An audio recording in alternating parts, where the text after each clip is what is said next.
My stepdaughter announced my husband was dead. He was sitting next to me.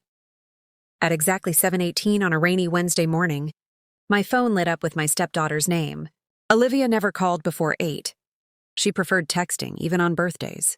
So the moment I saw her name flashing across the screen, I felt a knot tighten in my stomach.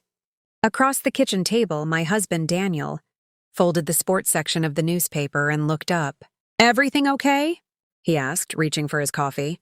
"I don't know yet," I answered the call. "Olivia?" She was crying. Not quietly. The kind of loud, shaky sobs that instantly make your heart race. "Hannah!" she gasped. "I'm so sorry." My grip tightened around the phone. "What happened?" There was a long pause. Then she whispered the sentence that made my blood run cold. "Dad passed away during the night." I stared across the table. Daniel was sitting less than 4 feet away, spreading strawberry jam across a slice of toast while humming along to an old Frank Sinatra song playing softly from the kitchen radio. For a second, my brain refused to process what I'd just heard. "I'm sorry," I said carefully. "What did you say?" "Dad's gone," Olivia repeated through tears. "The hospital called me early this morning." Daniel noticed the expression on my face. He mouthed, "What's wrong?" I held up one finger, asking him to wait. Olivia kept talking. "I've already started calling everyone. Aunt Carol knows. Uncle Mike knows. Pastor Reynolds is arranging a memorial service. I don't even know how to tell the grandkids." Daniel slowly lowered his coffee mug. His eyebrows knitted together. I pressed the speaker button without saying a word. Olivia's voice filled the kitchen. "I'm heading over to the house in about an hour," she continued. "We should probably start going through Dad's office before people arrive." Daniel blinked. Then she added something that changed everything. "Hannah, I know this is difficult, but Dad told me years ago he wanted me to handle everything if something happened to him. It'll be easier if you let me organize the paperwork." Daniel's jaw tightened. "And," Olivia hesitated, "the lawyer already has a copy of Dad's wishes. I'll make sure you're taken care of." Daniel slowly leaned toward my phone. His voice was calm. "So," a long silence followed. "When exactly did I die?" "Nothing. Not even breathing." For nearly 5 seconds, Olivia didn't say a word. Then another voice appeared in the background. "Her husband." "What?" A chair scraped across a floor. Someone muttered, "Put it on speaker." Daniel looked at me. I could tell he wasn't angry yet. He was confused. Finally, Olivia spoke. "Dad? Last time I checked." I seem to be eating breakfast." The silence became unbearable. Then the call disconnected. Neither of us moved. The dishwasher hummed quietly behind me. Rain tapped against the kitchen windows. Across the street, our elderly neighbor struggled to pull 2 trash bins toward the curb, completely unaware that my husband had apparently died before finishing his morning toast. Daniel finally exhaled. "Well," he looked down at his plate. "I guess that's one way to start a Wednesday." I wanted to laugh. Instead, I felt uneasy. Because Olivia wasn't the type of person to invent something this enormous by accident. Something was wrong. Very wrong. Daniel pushed his breakfast aside. "I should call her back." "Not yet." He looked at me. "Why not?" "Because she didn't ask if you were okay." He frowned. "Think about it." I leaned forward. "She never asked where you were. She never asked who answered the phone. She never even sounded surprised that I picked up." Daniel's expression slowly changed. I continued. "She was already talking about your paperwork." He stared at the table, then quietly asked, "You think this wasn't a mistake?" "I don't know, but I think she believed something." Before either of us could say another word, Daniel's cell phone rang. The screen displayed one name, David Mercer. "His financial advisor," Daniel answered. "Morning, David." The conversation lasted less than 2 minutes. By the time he hung up, every trace of humor had disappeared from his face. "What is it?" I asked. He looked at me slowly. "David received an email at 6 this morning." I felt my stomach tighten. "From who?" "He doesn't know." Daniel swallowed. "It said I had passed away overnight." I blinked. The email asked him to freeze all activity on my investment accounts until my daughter could provide legal documents. Neither of us spoke. Someone hadn't simply spread a rumor. Someone had already started acting on it. And whoever did it knew exactly which people to contact first. Daniel looked toward the hallway leading to his home office, then back at me. I think, he paused. We're about to find out this morning wasn't an accident. Daniel didn't move for several seconds. He simply stared at the rain sliding down the kitchen window, as if the answer might somehow be waiting outside. I've spent 40 years planning for emergencies, he said quietly. I've made backup plans for everything from house fires to market crashes. He looked at me. I never made one for being declared dead while I was making breakfast. I managed a weak smile. I don't think anyone does. His phone buzzed again. This time it wasn't a call. It was a text from his younger brother, Michael. Danny, I just heard. Please tell me this isn't some kind of mistake. Daniel turned the screen toward me. They're spreading it fast. Before I could answer, my own phone vibrated. Then again, and again. 3 missed calls, 2 text messages, 1 voicemail, every single one asking the same question. Is Daniel really gone? I looked at Daniel. This is bigger than Olivia calling family. He nodded. Someone wanted people to believe it. By 8 o'clock, our quiet kitchen felt like the center of a storm. The landline rang twice. Our neighbor knocked on the front door after seeing several relatives, posting condolences online. Even Daniel's former business partner left a message saying he was heartbroken. I finally silenced both our phones. I need to see what people are saying. Daniel opened his laptop. Within seconds, he found the post. It had been uploaded 43 minutes earlier. A picture of Daniel from our anniversary dinner. Smiling. Healthy. Very much alive. Below it, Olivia had written, "My heart is shattered. My father passed away peacefully during the night after months of health struggles. Please respect our family's privacy during this difficult time." Nearly 200 comments. I'm so sorry. Praying for your family. He was such a wonderful man. Someone had even created an online fundraiser for funeral flowers. Daniel slowly closed the laptop. I've been dead less than an hour, he said. And apparently I'm already getting flowers. His dry humor usually made me laugh. Not today, because one sentence in Olivia's post kept replaying in my mind after months of health struggles. She wasn't describing a sudden misunderstanding. She was building a believable story, one people wouldn't question. At 8:17, the doorbell rang. Daniel looked toward the hallway. I'll get it. No. I stood first. If this has anything to do with Olivia, I want to hear it before you do. Outside stood a delivery driver holding a large white envelope. Package for Daniel Brooks. Daniel signed electronically. Inside was a letter from one of his insurance companies. Except, it wasn't addressed to him anymore. The envelope had a bright orange sticker. Deceased account holder. Review required. Daniel stared at it. I never reported anything. Neither had I. Which meant someone else had. Someone had already started notifying companies. Not just family. Not just friends. Institutions. Organizations. People who handled money. That wasn't panic. That was planning. Daniel walked into his home office. Shelves lined one wall, filled with architecture awards, old project binders, and framed photographs from jobs he'd completed over 3 decades. He opened a locked cabinet.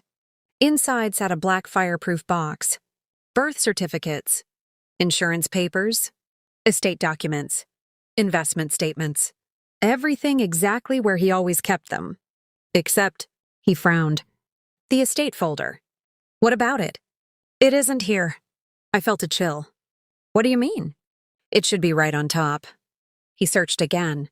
Then again. Every folder came out of the box. Nothing. I know I didn't move it. When did you last see it? About 6 months ago? That answer bothered me. 6 months was enough time for almost anything. Daniel leaned against the desk. I don't understand. I did, or at least I remembered something I'd dismissed at the time. 3 months earlier, I'd come home from grocery shopping and found Olivia standing in this exact room. She'd smiled. Oh, I was just looking for Dad's old tax records. Daniel had laughed. I told you they were upstairs. Everyone moved on. So had I. Now I wished I hadn't. Around 9:30, Olivia finally called back. I answered immediately. Her voice sounded completely different. No crying. No panic. Hannah? You told half the state my husband died. I know. How? The hospital called. No, I interrupted. They didn't. Silence.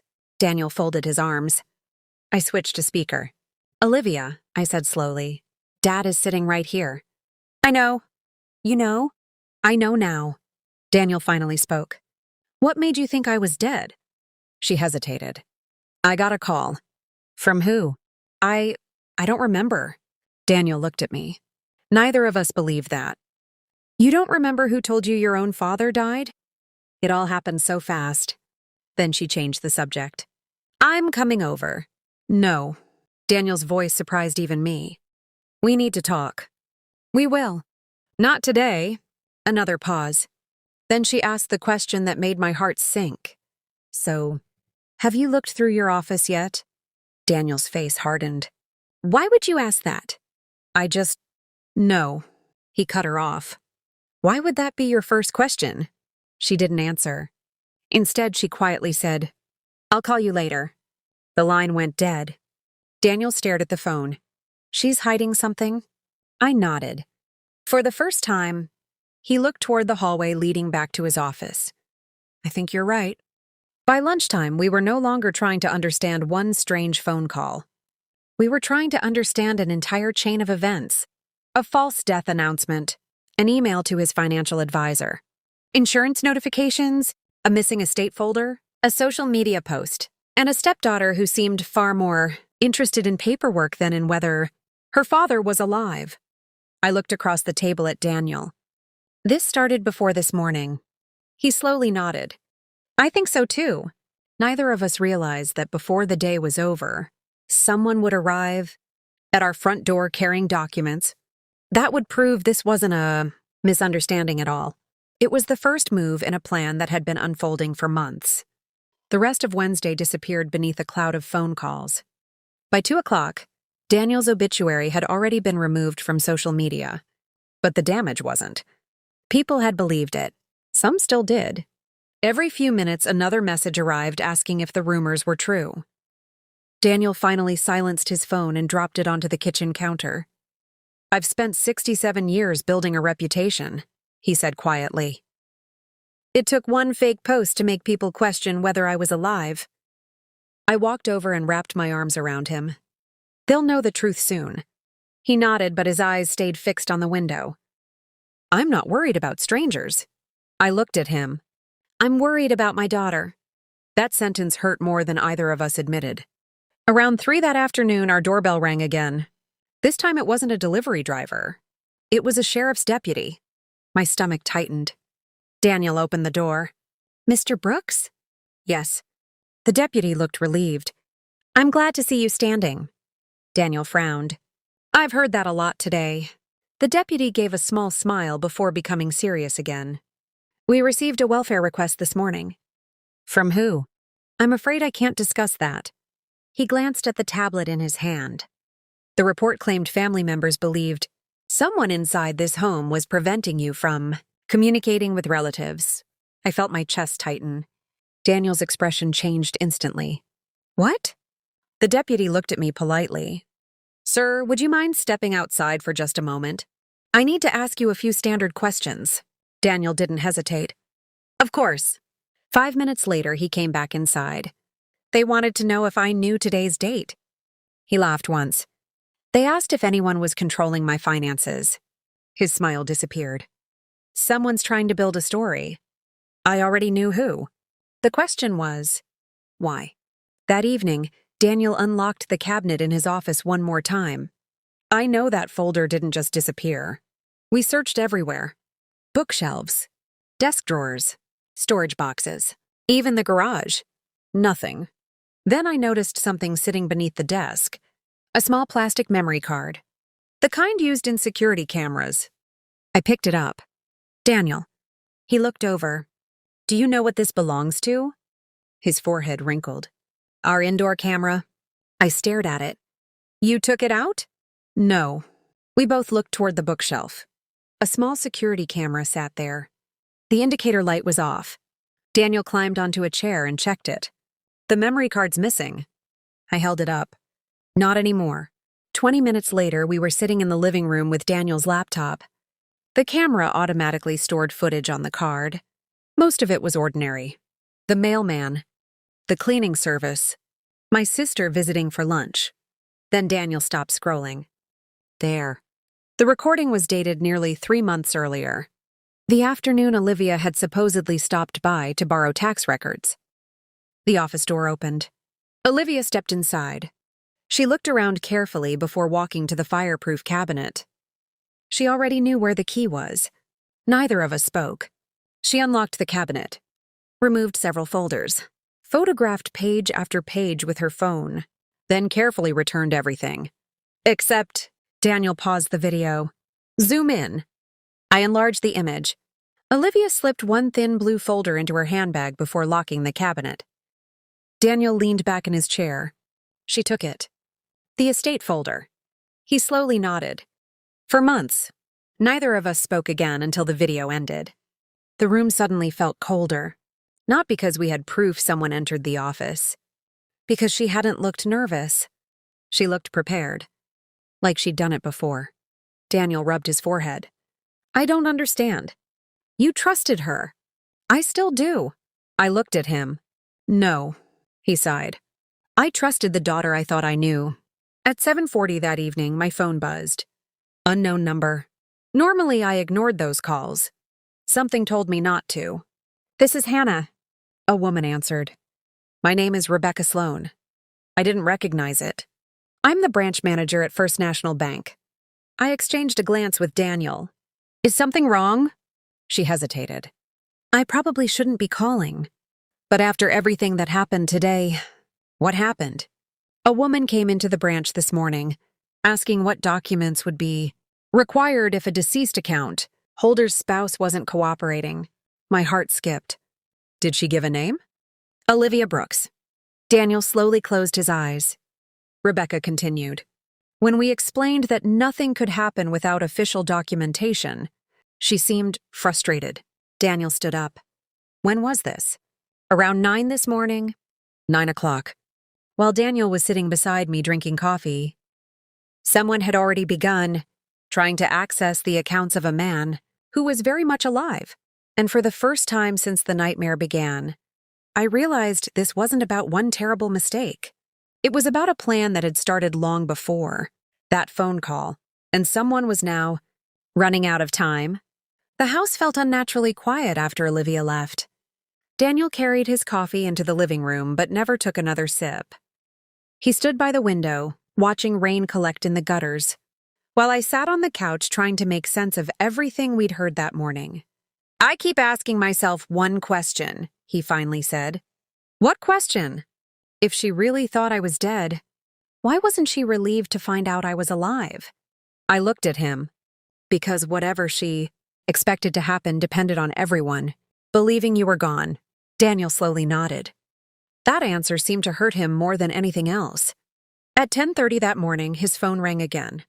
The caller ID showed Martin Hughes, his estate attorney. Daniel answered immediately. Martin. There was a pause. No, I'm very much alive. Another pause. Daniel looked at me. I'll be there in 30 minutes. He hung up and grabbed his jacket. What happened? Martin says. Someone called his office before 8 this morning, asking when my estate would be distributed. I froze. Did they give a name? They didn't have to. Martin's office occupied the second floor of a red brick building overlooking the town square. He greeted us with an expression somewhere between relief and disbelief. I've practiced law for 34 years, he said as we sat down. This is the first time a client has walked into my office after someone reported him dead. Daniel forced a smile. I try to stay memorable. Martin didn't laugh. He slid a yellow legal pad across the table. The caller knew details that aren't public. What kind of details? I asked. They knew your trust exists. Daniel frowned. Very few people know that. They also knew roughly when it was updated. The room fell silent.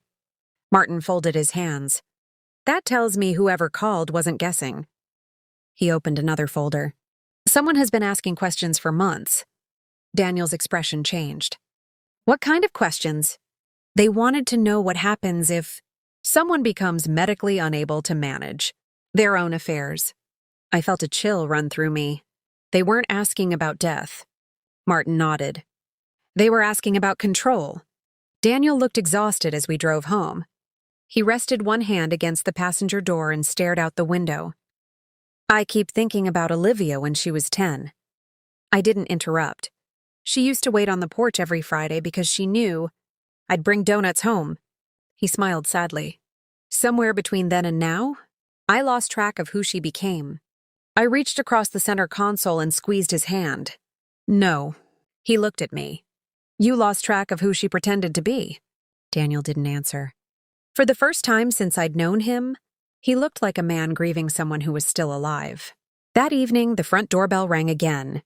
This time it wasn't Olivia. It was our neighbor, Mrs. Carter. She held a casserole dish wrapped in foil. I heard about Daniel. She stopped when she saw him standing behind me. Her eyes widened. Oh, Daniel smiled politely. I've had better mornings. Mrs. Carter laughed nervously before lowering her voice. Honey, I don't think this is over. What do you mean? She looked toward the street. I saw Olivia's husband yesterday. Where? He was taking pictures. Pictures of what? Your mailbox. Daniel and I exchanged a glance. Mrs. Carter continued. And your front door. She hesitated. I thought it was strange at the time. So did I. Because people don't photograph someone else's house unless they expect those pictures to be useful later. Daniel slowly closed the front door after she left. Neither of us spoke. But we were both thinking the same thing. Whatever had started before breakfast had only just begun. For the first time in days, Daniel slept peacefully. Not because the problem was solved. It wasn't. But because the confusion was finally turning into something he could understand. For weeks he had been questioning himself. Had he forgotten something? Had his health really declined more than he realized? Had he become the person others were quietly making decisions about? Now he knew one thing. Someone had been preparing for a future where Daniel no longer had control over his own life. And that scared him more than losing money ever could. The next morning, Daniel asked me to sit with him in his office. The same office where he had spent countless nights working on business plans, paying bills and organizing family documents. He opened a drawer and removed an old notebook. I had seen that notebook many times before. What is that? He smiled sadly. My father gave it to me when I bought my first business. He opened the first page. Inside were handwritten notes. Lessons. Reminders. Things his father had told him. One sentence was underlined. Never let someone make you feel helpless just because you need help. Daniel stared at those words for a long time. I think I forgot this. I sat beside him. You didn't forget. He looked at me. You were just too busy being a father. Later that afternoon, Daniel called Olivia. I expected anger. I expected accusations. But he didn't sound angry. He sounded tired. She answered after 3 rings. Dad? Olivia, we need to talk. A long silence followed. I know. That surprised him. You know what? That things went too far. Daniel looked at me. Too far? She took a breath. I made mistakes. Mistakes don't happen by accident when they involve planning. Another silence. Then she said something neither of us expected. I was scared. Daniel leaned back. Scared of what? That you were changing. His expression softened slightly. I'm getting older. That's not a crime. I know. No, Olivia. You acted like it was. Her voice became emotional. I saw you struggling. Struggling isn't the same as incapable. That sentence stayed in the room. Because it was the truth. Olivia finally admitted something. She had noticed Daniel slowing down after his surgery. She saw him needing more help. She saw him forgetting small things. But instead of asking how she could support him, she started thinking about what would happen if he couldn't make decisions anymore. And somewhere along the way, concern became control. Fear became entitlement. Daniel listened quietly. Then he asked, "Did you really think I was dead?" She didn't answer immediately. That pause told us everything. I thought something had happened. That's not what I asked. Another silence. Finally, she whispered, "Yes." Daniel closed his eyes. "Then why was the first thing you did talking about what you would get?" Her voice cracked. "I don't know, but maybe she did. Maybe admitting the truth out loud was harder than pretending." After the call ended, Daniel didn't say anything for several minutes. I expected him to be furious. Instead, he looked heartbroken. "She's my daughter." "I know. I can't just stop loving her." "I know." He nodded. "But loving someone doesn't mean letting them destroy your peace." That was the first time I heard him say it. Not with anger, with acceptance. 2 days later, Daniel received a letter. The envelope had Olivia's name written as the sender. Inside was not an apology. Not exactly. It was a request. She wanted a meeting. Not at the house. Not with lawyers. Just father and daughter. Daniel held the letter in his hands. "What do you think?" I looked at him. "What do you want?" He stared at the paper. "I want my daughter back." A pause. "But I don't want to lose myself trying to find her." The meeting was scheduled for Saturday morning. And neither of us knew that when Daniel walked into that restaurant, he would finally discover the one secret Olivia had kept hidden from everyone. A secret that would change the way he saw everything that happened. Saturday morning arrived quietly. That almost made it worse. After everything that had happened, the false announcement, the questions about his ability, the rumors spreading among people they knew, Daniel expected the day to feel dramatic. But it didn't. The sun was shining. Neighbors were walking their dogs. Someone nearby was mowing their lawn. The world continued like nothing had happened. Daniel stood in front of the mirror adjusting his shirt collar. "You know what's strange?" "What?" "I spent my whole life preparing for disasters." He smiled slightly. "I never prepared for my own daughter becoming one." I walked over and fixed his collar. "Just remember why you're going." He looked at me. "Not to win." "Exactly. To understand." I nodded. Because despite everything, Daniel wasn't looking for revenge. He wanted answers. The restaurant was almost empty when we arrived. Olivia was already sitting at a corner table. When she saw her father walking toward her, her expression changed. For a moment, she looked like the little girl Daniel always remembered. The daughter who used to run toward him after school. The daughter who once believed he could solve every problem. Then the moment passed, and they were just two adults sitting across from each other with years of hurt between them. "Dad!" "Olivia!" Neither of them hugged. Neither of them smiled. They simply sat down. The waiter brought coffee. Nobody touched it.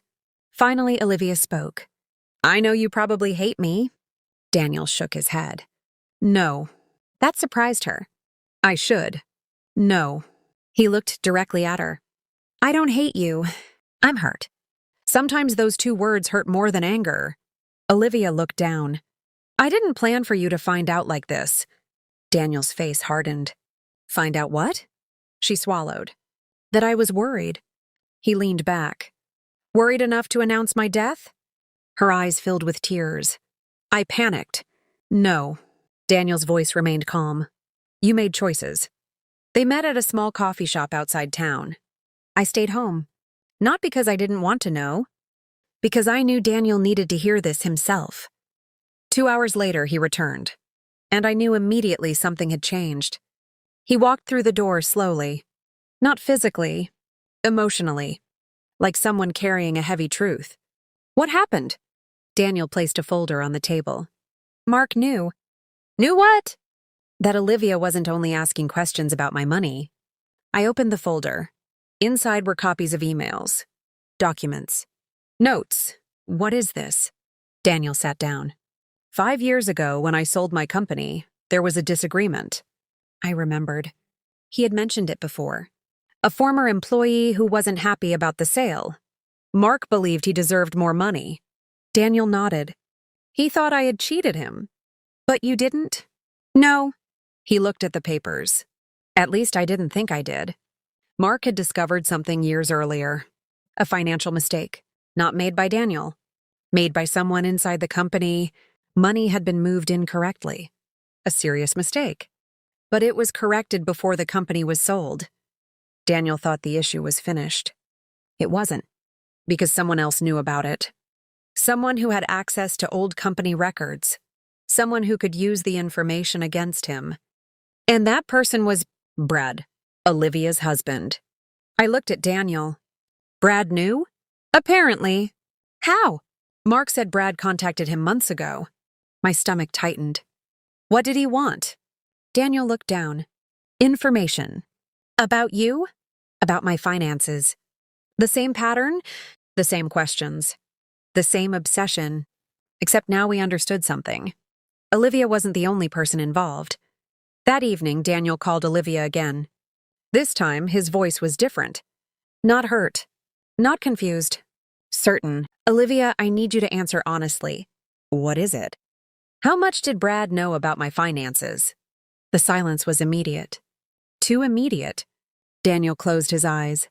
You knew. Dad, you knew he was asking questions. I didn't think it would become this. That sentence told us everything. You knew something was happening. I thought I could stop it. Daniel stood up. By announcing I was dead? No. Her voice broke. I panicked. Everyone keeps saying that. He paused. But panic doesn't create a plan, Olivia. For the first time, Olivia admitted the full truth. Brad had convinced her that Daniel was becoming vulnerable. He told her they needed to protect what belonged to the family. He used words like security, responsibility, the future. But slowly, those words became excuses. And Olivia realized too late that Brad wasn't trying to protect Daniel. He was trying to control the situation. 3 weeks later, everything changed. Not because of a dramatic courtroom scene. Not because someone suddenly became a hero. Because the truth finally became impossible to ignore. Brad had to answer questions about the financial records. The investigation showed that several decisions had been made without Daniel's knowledge. Money wasn't the only thing taken. Trust was. Months passed. Life slowly returned to normal. Not the old normal. A new one. Daniel and Olivia didn't magically become the same father and daughter they were years ago. Some wounds don't disappear. They become scars. But scars mean something survived. They started having coffee together every Sunday. Short conversations at first, then longer ones. They rebuilt carefully, one honest conversation at a time. One morning, Daniel and I sat at the same kitchen table where everything had started. He was drinking coffee. I was reading the newspaper. His phone rang. We both looked at it. Daniel smiled. Should I answer? I laughed. Why not? He picked it up. Then he paused. Wait, what? He grinned. The last time someone called before breakfast, I found out I was dead. I laughed. Answer the phone, Daniel. He did. And this time, it was just a phone call. Nothing more. No lies. No plans. No betrayal. Just a normal morning.